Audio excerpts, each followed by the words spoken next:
Hello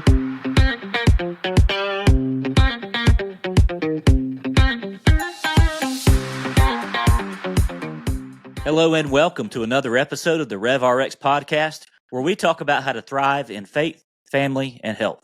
My name is Chad Potts, and I'm your host. I'm so excited for you to meet our special guest today, Dr. Cindy Hovington. Cindy is a neuroscientist and a parent, and she blends those two things together to show us what it looks like to follow science to become the best version of mom or dad to our children. You see, parenting is very, very difficult. And here's the thing, everyone has an opinion about what you should or should not be doing. Everyone does parenting differently, and oftentimes the scientist in me wonders, is there not some sort of basic truth that can help us along this parenting journey? To which Dr. Hovington would say, yes. And while we realize that every parenting journey is different, every child is their own individual, and there is no one-size-fits-all complete parenting advice, there are some things, some general concepts that science shows us that's really, really helpful as we seek to become the best moms and dads to our children. And so today, Cindy is going to walk through some of the core precepts she teaches in her business, the Curious Neuron. It's a community that she just recently launched and is teaching people how to think about parenting in a way that is backed by science. This was a fantastic interview. Cindy's doing wonderful things in the world of parenting. And make sure you check out the show notes for today's episode, because you're going to find some exclusive discounts for RevRx listeners that Dr. Hovington has been so kind to pass along to you guys. So make sure you check her out, the Curious Neuron. I'm going to have links and everything in the show notes. But without further ado, I introduce to you my friend, Dr. Cindy Hovington. Today on the RevRx podcast, I'm so excited to have as a special guest, Dr. Cindy Hovington. Cindy, thank you so much for being here and being a guest on our show today. Hi, Chad. I'm so happy to be here. Cindy, I love the work you're doing. You're kind of blending the fields of science and neuroscience with parenting. And I feel like I can geek out on that pretty well because, I have a scientific background. I'm a pharmacist. And so, I'm big into show me the science. A lot of the parenting advice and the different things that are out there, they're all anecdotal. You get conflicting different opinions, and everybody has an opinion about parenting and what you should do, what you shouldn't do. But I love what you're doing, marrying together science with parenting. And so I'd love to hear kind of your story. You have 3 littles as well that are near the same age as mine. Right. and so you understand the struggle. And so selfishly, I've been really, really looking forward to having you on the show to just talk about parenting and science. So I love talking about science and how we can merge that with parenting. So I know we're going to have a great chat. Yes, my kids are 5, 7, and 9, and I have to think about that because I often get that mixed up. But just to say that for me, it was when I became a parent, 9 years ago. I also, coming out of science, was ready to find out, like, okay, where is the hard evidence? Like, I am hearing a lot of opinions, and from my grandmother telling me to shake the legs a certain way because that helps them grow straight, literally something I heard, to a random stranger telling me how to hold my child and what to do with my child. And so I became very overwhelmed. And so I started searching for information online and quickly realized that it was mostly opinion-based, and that's not what I was looking for. And so I kind of dove back into the research and said, I know I've seen stuff, I know that there are some articles out there. My background is in neuroscience, but I studied mental health specifically in teenagers and young adults who were suffering from schizophrenia and psychosis. But the aspect of my research was, how is mental health impacting their emotions and their brain development? And so that led to that base of the knowledge as I was becoming a parent for the first time, where I kind of went back into emotion regulation skills and what does that look like? And how can I now, as a mom, support my child with her emotions? And so I started blogging about it. And that's how CuriousNeuron.com launched, and then the podcast, and then social media. And now we're launching a membership. So very slowly, each piece was built, but always grounded in science. There was even when I give my opinion, it's not my opinion. I say, I've been doing this because I read this article and it gave me this idea and I tried it and this is what worked. This is what didn't work. I don't want to tell parents what to do. I don't want to be that sort of parenting platform or resource that says, if you yell at your child, how dare you? You've damaged them. I've never wanted to be that kind of platform. I've wanted to be the platform that says, here's what I read. I could, I've summarized it in a way that's applicable to you and understandable. Here's what you can do and here's what you can try. That's my goal. Yeah, and that's really appreciated because there's a lot of shame and judgment when it comes to parenting. A lot. You don't, if you post a picture on social media of your kids, you're like, people are like, hey, you're holding them the wrong way, or right. Why are you doing this? And so you really come from a place of there's no judgment or shame there. This is just how the science plays it out. Try it. Not saying you're a bad person because you haven't. No. Not saying because a lot of us are doing the best we can. And exactly. I think acknowledging that, but then realizing that if we have more tools in our tool belt, specifically some that are scientifically backed, that really can help us kind of step up our game, level up our parenting game, so to speak. So exactly. And, I think what you said there about the parent, I truly want to support every parent. It's a lonely journey becoming a parent, and we don't talk about that feeling of isolation enough. And there aren't enough resources that truly support us. And for me, Curious Neuron has kind of evolved, across the years, where I focused on sharing all the research around development at the beginning. But then about 2 years ago, I realized that, or 3 years ago, I realized that if we are not well, if we are struggling, if we can't regulate our emotions, if we are stressed and overwhelmed, then it doesn't matter what you know or what you've read in terms of how to support your child, you will not be able to apply it in the same way. And so Curious Neuron switched from focusing on the child to focusing on the parent. And that's when I saw the biggest growth and the most connection with parents, where they felt like, finally, I feel seen. I yelled at my child and I feel bad about it and I feel guilty. But now Curious Neuron is telling me, like, take a breath and remind yourself of your needs right now, right? Rather than saying, like, you damaged your child. Yeah, because that just further perpetuates the whole issue. Right. That doesn't We help. don't need more stress. No. And so I'll go ahead and just put this out there. Parenting is probably the hardest thing I've ever done. And I think a lot of people can resonate with that. There's really no guidebook out there on exactly how you should raise your child. I think a lot of people are kind of just hoping that we're doing well because there's really not a benchmark until, all right, the benchmark is, how is my kid doing? Not me. Right, exactly. And so on your website, one of the quotes that pops up immediately is from the Child Mind Institute, and it talks about how 60% of parents talk about how they're overwhelmed by the demands of parenting. And I wanted to kind of talk about that as we begin our conversation. And why do you think that is? But there's a lot of overwhelm associated with parenting. What do you associate that with? It's kind of interesting that that's the quote I had on my website, because last week, I believe, the Attorney General in the US came out with that parental stress and overwhelm is almost I forget the words he used now, but it's becoming a concern, a public concern, a health concern. That's what it is. So, I mean, the fact that this was already out, we were already talking about it. We are years, we were past this pandemic that we were, stuck at home. And I think that kind of instigated the big growth. But more than that, we are parenting alone. If you think back to even some cultures still today, where once you have a child, the community and your family and, they come to support you. And so for that new mom, she might have support and might not have to cook and might not have to clean. And somebody might be there to hold her baby. The father might have support too, as the community comes in and pitches in, and they just feel supported. Sure. We are doing this on our own. So I think more than anything, that feeling is that loneliness and isolation and lack of community is leading to overwhelm. That's one big thing. But if you look at the parents' day today, I mean, when you look at everything that we're balancing and everything that we're doing and all the kids' activities and all of the work and the different goals that we have for work and the work, as a couple and as parents, everything we're trying to achieve, I think that we've forgotten that.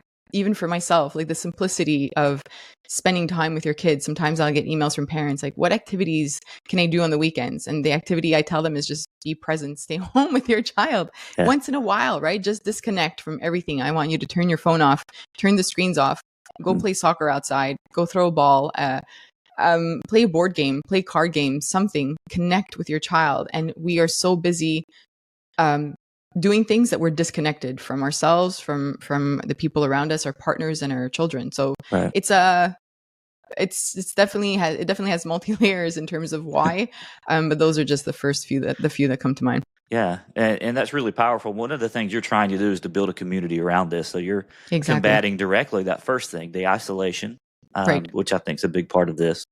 And you're right. The West is a culture that is highly individual. We don't have that same that same support system that maybe other cultures do, that maybe we had years ago.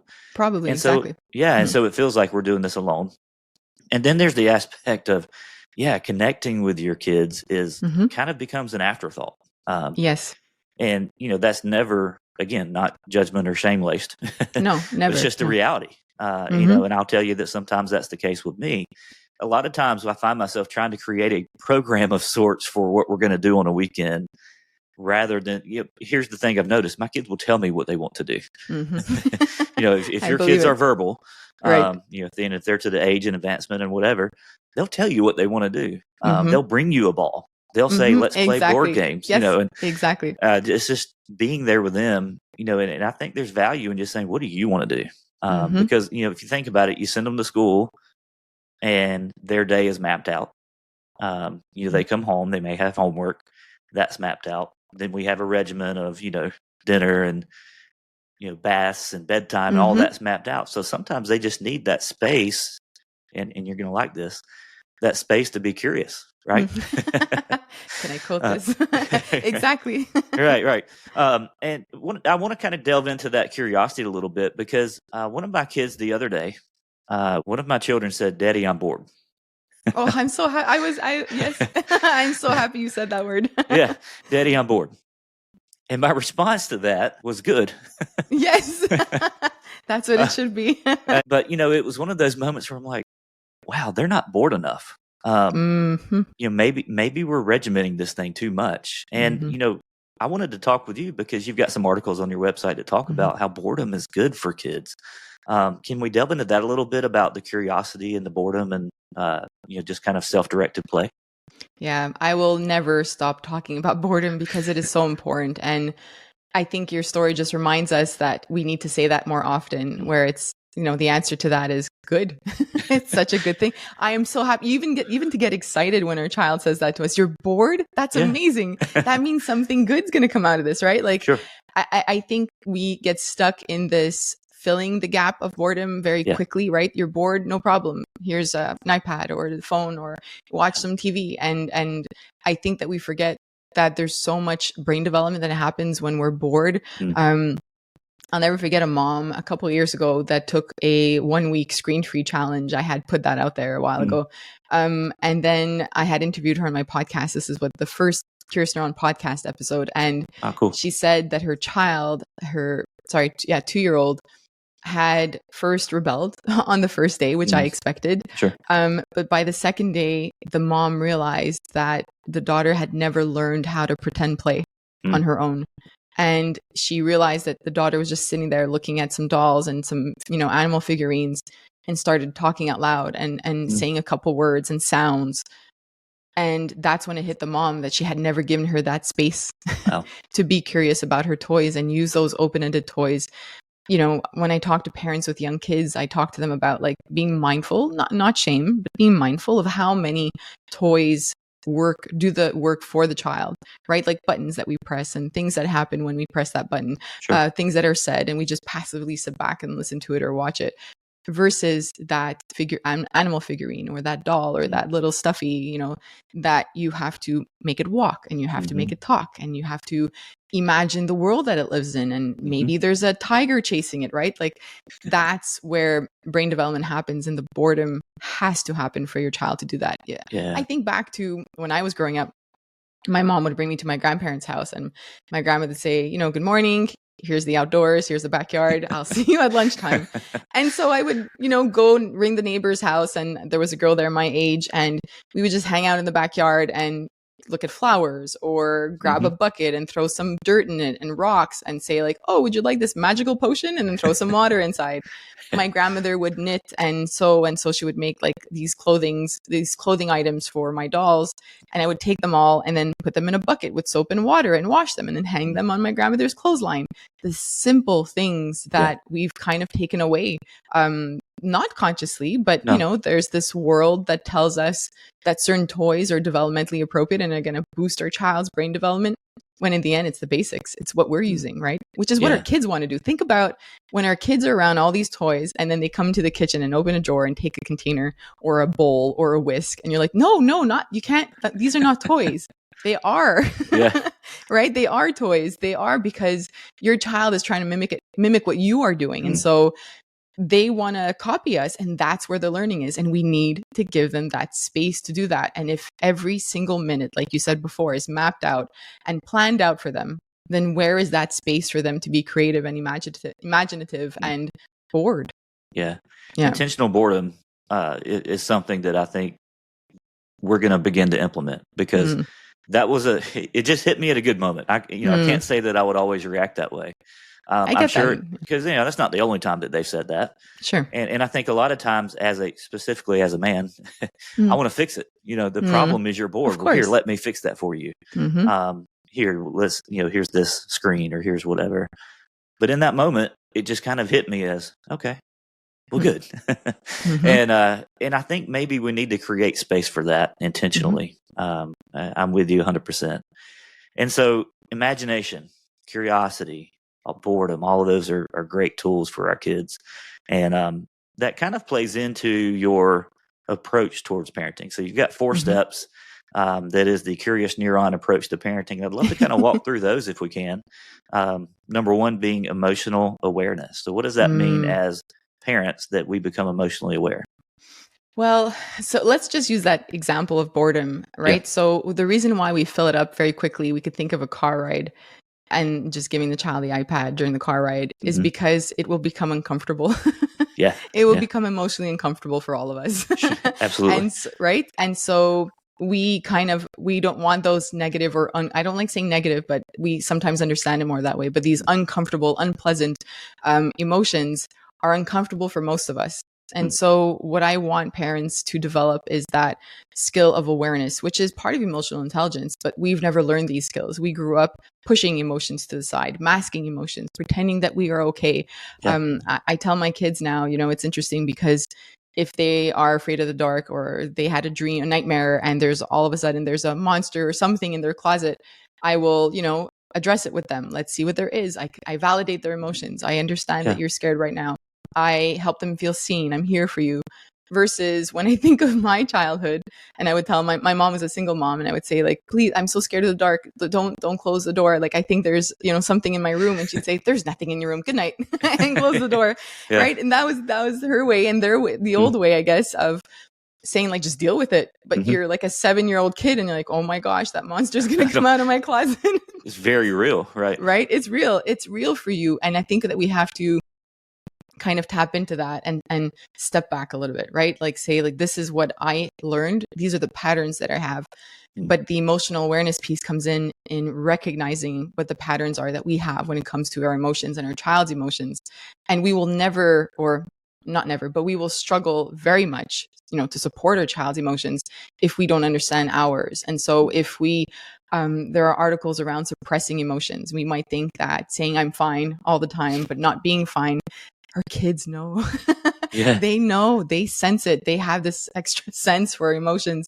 And so the environment, right, becomes uncomfortable. A dinner where a parent is clearly upset, or parents have had an argument, kids know there's something off. And so we don't have to mask emotions. We don't have to suppress them. In fact, research has shown that when we suppress our emotions very often in front of our kids, they don't learn the tools and the skills to regulate their own emotions, right? Because they believe that just hiding them that way is the way to do it, because they haven't learned the tools. We haven't modeled that for them. And so that's why, for me, above everything else and anything else with what we do with Curious Neuron is emotional awareness, and helping you identify those moments when you might have an uncomfortable emotion and might unconsciously push it to the side. Yeah, that's really important. They're watching us. Always. They're watching how we handle life, and then that will be their method, at least to start with, for how to handle their life. And so I want to dig in a little deeper there if we can, thinking about, okay, my kids, they're 3, 5, and 7. They have strong emotions. My oldest one's a girl. Same. I tell people she's 7 going on 17. She's got the strong emotions. Sometimes she's just, fine. Sometimes she's just melting down. The 5-year-old, he's the typical 5-year-old. He runs around. He's he's the middle kid. He's the classic middle kid. And then there's the youngest one, and he's 3, and he does not have any idea how to handle his emotions at all. What can we do as parents to kind of help them regulate those strong emotions? Because those emotions, they're just really saying what we're feeling. A lot of times they're expressing what we're feeling, but we have maybe the emotional intelligence at some times to be able to handle that better. Right. And hopefully not like pitch a fit in the middle of Target or something. Right. Yeah. But we feel that way too. We can just handle it better. So how do we come alongside them with those strong emotions, right, that are valid, but just maybe exaggerated? Well, first, what you just said is important for us to highlight, where they have all the emotions, but maybe not that thinking part and that rational part to kind of regulate, right? And that's true. All of that is found in the frontal lobe, like behind your forehead. And so that part of the brain develops until our kids are 25. Unfortunately, it takes a long time. Yeah. It's a very important part of the brain. And so I'm saying that because we have to remind ourselves when we are triggered by the child in front of us who's having that tantrum in Target, to remind ourselves that they're not doing this to me, because we often feel that way. Like, why are you doing this to me right now?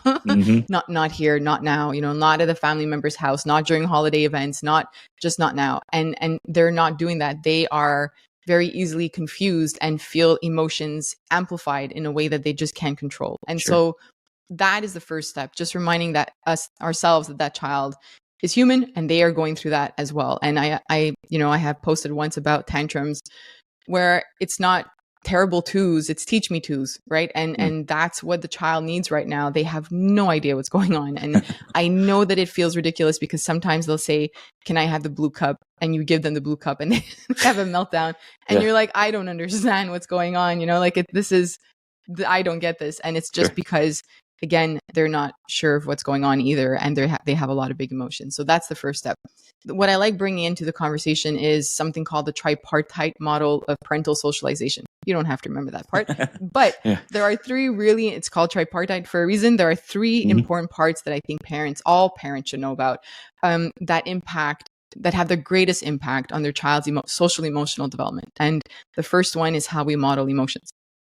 It's just the first step. And so when you remain calm as much as you can, it's not going to happen every single time. I'm a mom of 3 as well. Sometimes you lose it, and that's fine. Yeah. We'll talk about that after. Yeah. But in the moment, if you can remain calm, it's called co-regulation. And that child is looking towards you for that calmness. They can't find it in their brain. And so the calmer you remain, although it doesn't mean that it'll make all tantrums and big emotions disappear, it will help calm them sooner and faster. So that the way that you model it, and when you're in a car and a car passes in front of you and cuts you off, that's the best time to show how you regulate emotions, right? Yep. And so there are so many situations, and it's not just about getting angry. There are many more emotions, right? When you're disappointed, if you're cooking something and you thought you had that extra egg or the milk and there's nothing left and you're like, and you get really like frustrated, you can say out loud, I'm so disappointed. I can't make that, cake or a meal that I was so excited for. Man, I'm really disappointed. Well, okay, I guess there's nothing else I can do right now. I just maybe have to change the recipe. That is modeling. And we often go through that thinking in our minds, but we need to externalize that for our kids, because like you said, that child is sitting there in the living room looking at mom or dad and saying, oh, okay, that's disappointment. They might not be able to verbalize that yet, but they'll hear the word disappointment very often, right? I'll tell my kids, I'll use the word overwhelmed. We have 3 kids. We might use that word very often. I'll say, all these Legos, on the floor right now are making my brain feel overwhelmed. And can you guys just like put it all together in one container or push it to the side? Because I know that I'll get overwhelmed, and when my brain's overwhelmed, I'm gonna yell later. I'm just letting you know. And I say that, I verbalize that with my kids, and they know now. Don't let the Legos like have fun, but then at the end of the day, they better be put away because mom will lose it. It's okay, you know, to say that out loud. And again, that's what it looks like when you're modeling. The second part of that model is your parenting style. And so what I mean by parenting style is the kind of how you discipline and how you connect with your child. So balancing boundaries and limits with warmth and connection is the goal. And that's called authoritative parenting versus authoritarian parenting, which is what most of us were raised with, is I'm the parent, what I say goes, and your feelings and emotions and opinions don't matter in this home, right? Like, it's all about rules and boundaries. What I say goes. But then unfortunately with terms like positive parenting, the pendulum has kind of, you know, swung a little bit too hard towards the warmth and connection. And I think we need to be mindful of that as a society. When we say positive parenting, it's that authoritative parenting. And so we need to bring back the boundaries and limits. You know, kids need boundaries and limits. Without that, it becomes a very uncomfortable world when they're teenagers and young adults, because there will be limits and boundaries. And so why that has an implication or an impact on their emotional regulation skills is because you have to regulate that feeling of disappointment, right? You say to your child, or your child says to you, can I have a cookie for dessert or before bedtime? And you say no. Or can I have that extra cookie? It's really not the end of the world, maybe, right? It's like, well, okay. But if you haven't practiced boundaries and you're looking for little opportunities, that's a great opportunity to say no, right? And then your child will scream, yell, say, why not? Whine, make you feel guilty, whatever it is. That's when you practice emotions. And then that's when you help your child practice emotions. So like you said, you wanted to find opportunities for boredom and be mindful of that. We need to do the same for boundaries and limits and saying no. And then the third one, which is really hard sometimes, is how you model emotions with the other adult in your home, whether that's your partner, a family member, the two adults. Your child is looking towards that. If you're a single parent, then, you know, they're just looking at the interactions you have with adults around them that are closer. But in the home, that's what matters the most. And so if you are doing everything above, you know, that I just said, and you are parenting in the authoritative parenting way, setting the boundaries and connecting and showing warmth to your child, and you're modeling great emotions on your own, and then you're in front of your partner and you're shaming and you're name calling and you're yelling or you're suppressing and you're clearly upset, they are watching. And so we have to be mindful of how that impacts your child. So that's a big answer to your question. And in a way that kind of erases, you know, the other things, right? Because, you know, they're like, well, okay, that's what really happens. And so that's how I'm going to handle things. So that's being emotionally aware. And then getting into the second thing, which is responding more than reacting, a greater emphasis on response instead of reaction. I love that because there's a big difference. Sometimes we use those words synonymously, but there's a big difference in those two. Huge difference. You know, I think we are quick. And some parents will tell me, like, I'm quick to react, or I often go from 0 to 100, or I'm triggered and I don't know where it's coming from. And whenever they say I often go from 0 to 100, I say, no, the 1 to 99 was there. You just weren't aware of it. Right. That's my answer every single time. And it works. You didn't just get there. You arrived there, and you know, the process may have been quickly and you may not have been aware of it, but yeah.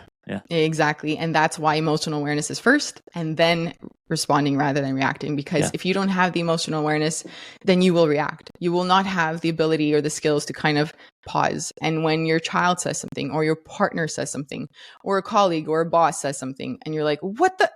Okay, you reacted. What you want to do is pause and say, why is this affecting me? Are they really like pointing me out, or the action that I've done? Is it, you know, we often go into this spiral of, I don't know, if a boss says, you know, you didn't do this work properly. I'm the worst. I'm not good at my job. Why am I here? I don't know, whatever negative thoughts that we have, versus saying, okay, what do I need to fix? Right. Tell me, now I'll get it done. And we do this with our child, right? Where I said before, like, my child is doing this to me. Right. Our child has big emotions, and we're like, why can't I just get this right? What's wrong with me? I'm not, I thought I'd be a good parent, or I thought this would be easy or fun, right? That it's okay to say that. and think that, and we do. So I think it's just important that in that moment we pause. And first, I always tell parents to check in with yourself, right? So it's very easy, again, 4 or 5 o'clock in the afternoon, like in the evening, it's dinner time. Your child might have been at daycare most of the day and or school. And so they are dysregulated. And that's the word I teach parents for this, because if we can identify that they are dysregulated, meaning that their system is not totally focused, they might have been around a lot of sounds. You think about your 5 senses for dysregulation, right? Same thing for parents. If you're a stay-at-home parent and you have been around 3 yelling kids, true story, all day, by the time your youngest says mommy and it's 5 p.m. and you're trying to make dinner, you yell and you lose it, but it's because you're dysregulated. It's not that you were angry before they said it. It's not that you were sad. It's not an emotion necessarily. It's your nervous system. And so tapping into your nervous system is the first step to helping you respond rather than react. And then you can say, well, I like thinking about it in terms of like green zone, yellow zone, red zone. It's simple enough to have that visualization. Green zone being I'm totally regulated. I'm calm. I'm not thinking about anything in the future. So I'm not like stuck on my thoughts. I have enough sleep. I ate well, right? Everything is leading to you being regulated. And that means that you're more adaptable and flexible in terms of your brain. And then something happens, like your child spills milk, you'll say like, that's fine. You didn't mean to do it. I'll clean it up. Versus the yellow zone, maybe you didn't sleep well the night before. Maybe you're stressed about something at work. Maybe you had an argument with your partner, and it's stuck. It's stuck on your mind. And so your child spills that glass of milk. There's a 50% chance that you yell at them or you stay calm. And then red zone is that child saying, hey, mom or dad. And you're like, what do you want? Right. It was too late. You were in the red zone. You were not adaptable and flexible. Right. There was zero chance of you responding to that. So if we can be aware that we have this nervous system sort of regulation and dysregulation, and so do our kids. And so if you think about the end of the day, which is usually the hardest time for most parents, you are bringing in, let's say in my household, 5 dysregulated humans. And then you're saying, sit down, have dinner, and then go to bed when nobody wants to go to bed. And 2 adults want you to go to bed. Yeah. It's chaos. It's the recipe for chaos. Right. And so that's why usually bedtime is that kind of time of chaos. And so I tell parents, once you're mindful of moments that you are dysregulated and reacting more than responding, try to step back a little bit. What do I need first? Think about your child next. It's not selfish. You need to be okay first. What do I need? Do I need a moment to connect with my partner? Because I haven't spoken to them in a week, true story. And I have no idea how they've been doing, right? So taking the time to sit with your partner, you might tell your 3 kids, hey guys, go play. I need to sit, and have a conversation and have maybe a small glass of wine if it's a good day. I don't know, have a coffee, something, but have an adult conversation, setting that boundary and showing that you need connection. And if that allows you to say like, are you ready for game time? Let's go. And then you get ready for bedtime. Maybe that'll change bedtime. You haven't even done anything with your kids yet, but you feel more prepared because you're in that green zone. Yeah. Or it could be one particular child really struggles at bedtime and you say, I need to connect with them. And I'm using that word again, connection with your partner, connection with your child. Let's sit down and regulate together. What does my child need? Connection time. Let's color together. Let's do a puzzle before we take our baths today. Let's go for a walk if we have time. How do I regulate that child in front of me? And once we start doing that as a habit in a family, things get easier. And you haven't even implemented parenting advice, whatever that is, right? It's just about understanding the nervous system. And that's so good, because that's, I find myself in some of those zones at all periods of time. Right. We fluctuate. It's not always, and even waking up, a brand new day is not green zone.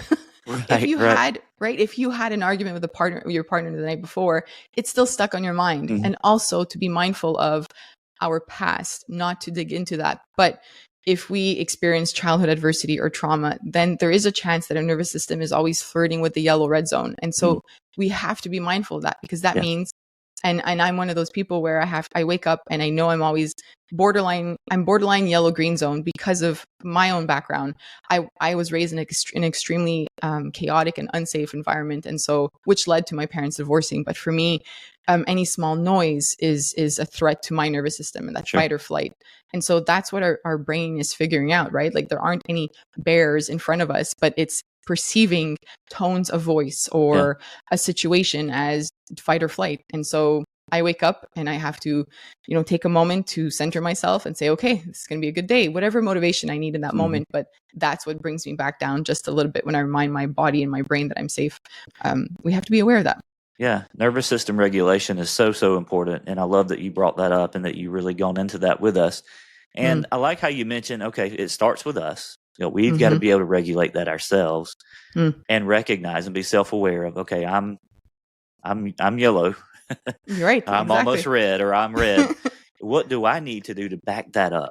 What do I need to do? Because you know what? I'm not going to be the best version of myself exactly when I'm in those zones. And that's going to include being a good spouse, being a good father, mother, whatever the case may be. If we're at that point, we're just not going to be the best version of ourselves. And we owe it to our family to be able to pause and say, all right, how can I go into this better? And so I like that. But then there's also recognizing that in our children and recognizing that, okay, that connection, just like connection with us, pulls that meter down. So it does, the same thing with our kids. And so being able to connect and spend that time, bring their level down, can really make for a much calmer and peaceful experience in the evenings. And so, yeah, exactly. that makes so much sense. So then there's this concept of once we get past being emotionally aware, and then once we get past, okay, realizing that where our zones are, and that leads me to either respond or react, there's this feeling confident, which to me is really, really powerful, because there are not many times in my life where I feel confident as a parent. I mentioned that a minute ago. There aren't that many moments where I'm like, good job, Dad.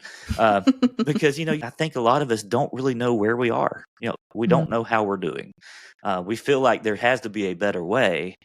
And you're giving us a lot of value in showing us a better way. But where does confidence come in, and how can we feel confident as parents?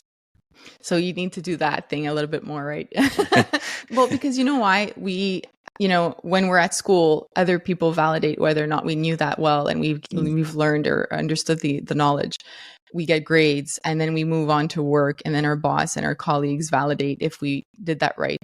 And then we become a parent, and there's absolutely nobody there to validate what we're doing. And so what do? We fall down this spiral of searching for information online, and then we come across Curious Neuron, hopefully, where there's the research. But just to say, right, I've spoken, so this summer, I was part of a startup incubator for Curious Neuron, and we had to interview 100 parents. I had to interview 100 parents. I'm at number 62 right now, but it's 62 hours of conversation about parenting, and it's been quite meaningful for me as a mom, and also as as the founder of Curious Neuron, to see what parents are going through. And besides parents saying, I want to know how to regulate my emotions, the next one was about confidence, and the third one is isolation. But the confidence piece comes up, and again, it's because nobody's there to validate. And so part of the reason why Curious Neuron is out there with the science is so that you can validate yourself and say, okay, I regulated my emotions, and that makes sense. I'm good. I can give myself that tap in the back. I want you to validate your own, parenting styles and skills and what you do. I don't want you to question, and I say you, not just you, Chad, but you, the parent. I truly, there's nobody else that's going to validate what we're doing as a parent. If anything, people will criticize. And it's very easy to get stuck in those moments. And whether it's our own parents or our in-laws or the internet that tells us that we're doing it wrong, it is so easy to get the criticism, but what we're looking for is validation. And so if we could just, at the minimum, educate ourselves a little bit, but learn to trust ourselves. I want parents to know that mistakes are good. We're not taught this as a child. We had to do the best that we could in school. Then in school, we have to get the best grades. And then at work, we have to be the best to move on and forward, right, in what we're doing. And so it doesn't work like that in parenting. We are going to mess up. We don't have to look to be the best parent out there. We just have to learn to tune in and connect with our child. And the more that we can understand who they are. I have 3 kids like you, and every single child is different. I parented them the same way, they've been raised in the same home with the same two parents. They're all very different. Yes. And so if I disconnect from them and I don't tune into what they're saying and what their needs are and what my needs are and how it's a relationship, right? I'm building a relationship with each one of these kids the same way that I've built a relationship with my husband. And so I built a stronger relationship through making mistakes, saying the wrong thing, understanding him, not understanding him, asking questions, getting curious, which comes back. Yep. And I need to do the same. I owe it to my kids to do the same. And so my goal as a parent, in order to build my own confidence, is just to know, like, I will mess up and that's okay. But as long as my kids know that I'm connected to them, with them, and I'm here for them, we will figure it out as we go. Yeah. That's all I want parents to know. Kids are so forgiving. Oh, I know. and a lot of times, like we're harder on ourselves than they are. It's the compassion. Yeah. And so leaning into that and realizing that, this one decision, this one mistake is not going to ruin my child. There are lots of other good ones, and tomorrow's a new day. And I'm always seeking, I'm always learning, always trying to do my best, and that's what they want. They want connection, they want love. Hey, if we're providing that and nothing else, we're doing better than than I think that perhaps we give ourselves credit. Yeah, right. Yeah. So then there's leaning into feeling confident, but then leaning into becoming strong, resilient leaders. And I like that final piece. Can you dig into that a little bit with us too? Yeah, I added that piece in the past 2 years. I always had the first 3. And then as I was growing Curious Neuron and started having people that were working with me on this project and building a team and trying to figure out how to grow this, I realized, somebody had asked me, are you an entrepreneur? And I was like, no, I'm just trying to build something. And they're like, no, you're an entrepreneur. Yeah. And I was like, oh, okay, if you say so. But it's to me, I see all of these qualities, all these books that I'm reading about, how to be a strong leader and a resilient leader. I read them and I'm like, oh, this applies to being a parent as well, right? Like, how am I managing this team? What are the values that I'm instilling in this? You think about work culture. Well, the same applies within your home. Yeah. For me, Curious Neuron is based on the values of compassion and curiosity. And so I bring this into everything that I do in my life. So why not make sure that I'm doing this properly in my home and that my kids understand and see that these are the values? Then in terms of conflict resolution, whether, this is with somebody that's working with me, my partner, same thing applies with my kids. I need to apply conflict resolution skills with them. Yes. Effective communication. Am I taking on their perspective? We forget that. We kind of treat them as kids, thinking that, we don't have to take on their perspective, but you should see that your child's eyes light up when you're like, I hadn't thought about that. I hadn't realized that by saying that to you, it will make you feel that way. I'm really sorry. What? Like, they look at you like, are you sure? Are you okay? But we would do that with colleagues. We would do that at work, right? And then we come home and we treat our kids very differently. And so I think that we need to be mindful of that. We are the CEO or co-CEOs of our home. And so we are managing this team. And what kind of leader do we want to be? That culture in your home, whether it's micromanaged at work, stressful, let's say that's what it is. You can create that in your own home. You can tell a kid, your child, no, don't brush your teeth this way, do it that way, tie your shoe this way. No, when you clean up, don't put it on this shelf, put it on that shelf. You're micromanaging. Yeah. And then you go to work and you say, I hate leaders that are micromanagers. Well, right? Yeah. So you are the leader. And so I think every parent should have some sort of very small training in terms of, as a leader, who do you want to be? How do you want to inspire? How do you want to motivate your team? As a leader, you should know it's not about all 3 kids being great at everything. It's about you, the leader, knowing what are they good at? What can I help them double down on because they're so great at that skill? And what are their challenges? And as a leader, I should know that I need to support my team so that those challenges, I'm giving them the skills to work on those challenges, not put them down for it and say, wow, you really suck at managing your emotions. Like, you're the worst, right? Or why aren't you good at math? Come on, you know better than this. Yeah. Versus, hey, maybe we need to work on a few problems this weekend and get better at that. That's what a leader is, not putting them down. So always think about the way that you're treating your child. If you were a boss, or if your boss is treating you that way, would that feel supportive? Would that feel connected? Would that feel motivating? And if not, we need to rethink about how we're leading our children. That's so good. And all of these are just, they're small shifts in our perspective and in the way that we think about parenting, but it's shifts that can really make a difference. And Huge. this has been so insightful. Cindy, where can my listeners find you? You've got a lot going on at Curious Neuron. Yes. You've got some really neat things in the works that are going to be releasing maybe this month, if I saw that right. Yes. So yeah, Next can you tell week, us about September. how to connect with you? Yes. So curiousneuron.com is the best place to start. If somebody is interested in reading articles, we summarize the science right there. So if you're a reader, that's the place to begin. There's a Curious Neuron podcast as well, where I interview researchers and experts and sometimes share my own stories, because I do think that sometimes people think just because you have a degree in neuroscience that you never make mistakes. And so I share my mistakes. Good. And then there's social media, if that's what you're interested in. But most importantly, we're launching the Reflective Parent Club. And I just felt that there were so many, memberships that were about like what to say to your child when they have a tantrum, or, how to support them in their I don't know, when they're a baby, what's the right way to do this and that. I didn't want that. I really wanted a space for parents. And so to me, becoming that mindful, calm parent that you want to be starts, one reflection at a time. And so the reflective parent is about stepping back and pausing and learning how to say, not even just with your child. We cover the parent-child relationship, we cover your personal growth, and then your relationship with your partner. Because if you had an argument with your partner, we'll probably yell at our child at some point later in the day because we're still annoyed or frustrated about something. And so when you learn how to reflect, and we have all these audios and these videos that people can follow, and we meet every single Tuesday, when you learn how to reflect, you can step back after that and say, I didn't take on my partner's perspective and I need to come back and repair that. We give you the tools to do that. And I think that if we can learn how to do that as a society, that what the Surgeon General said about stress and what you opened up this conversation with, I think stress would be a lot lower because we are taking care of things ourselves and handling our emotions a lot better.